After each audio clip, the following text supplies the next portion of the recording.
Hello my dear learners, welcome to my video lecture series on robot technology.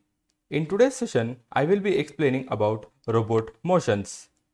This is me, Shamant, working as an assistant professor at Global Academy of Technology in the Department of Mechanical Engineering. In my previous lectures, I had talked about the anatomy of the robot and also the physical configuration of the robot.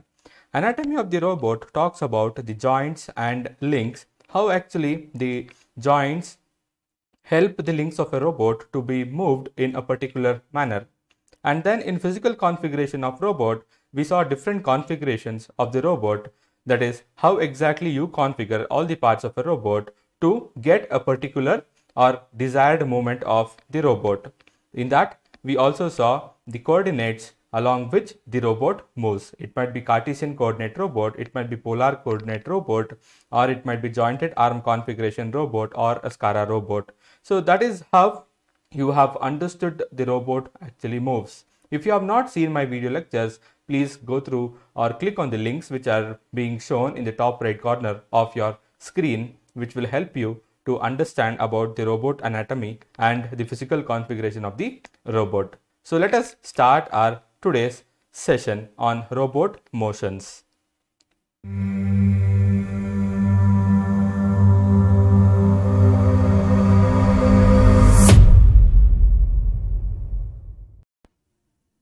Robots come in all different shapes and sizes, but are frequently classed by their degrees of freedom.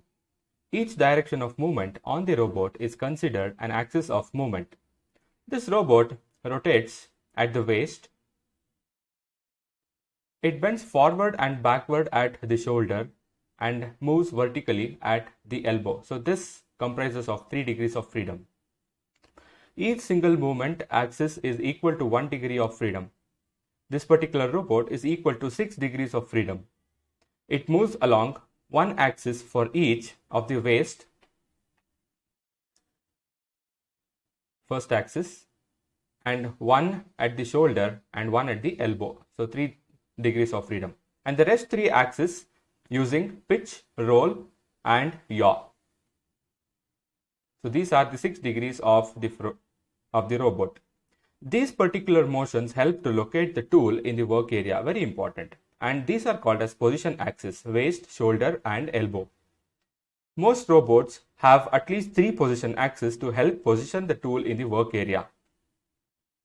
If the robot has a slide along a track, it would have 4th position axis of linear movement and another degree of freedom, which comprises of 4 degrees of freedom. That is 6 plus 1, it becomes 7 degrees.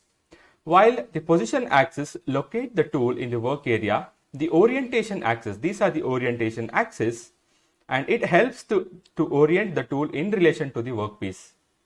The types of movement along orientation axis are defined as pitch, roll and yaw. These movements all occur from the same joint, the wrist, but along 3 distinct axes. This type of movement is easily illustrated as it relates to the aircraft movement. You might have seen the aircraft move. So this is the pitch, which actually moves vertically up and down, and then roll, horizontally it tilts, and then yaw towards left side and then right side. The same also happens to the robot. The robot tool also moves in the same way. Pitch moves the tool vertically, roll rotates the tool about its center axis, yaw turns the tool towards left and right.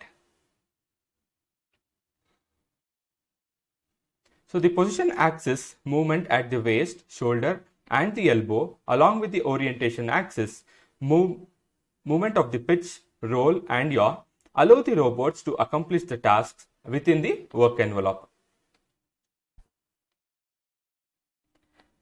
So this is all about robot motions. You have understood how exactly the position axis and then orientation axis help the robot to locate the tool in respect to the workpiece that is there in its work volume.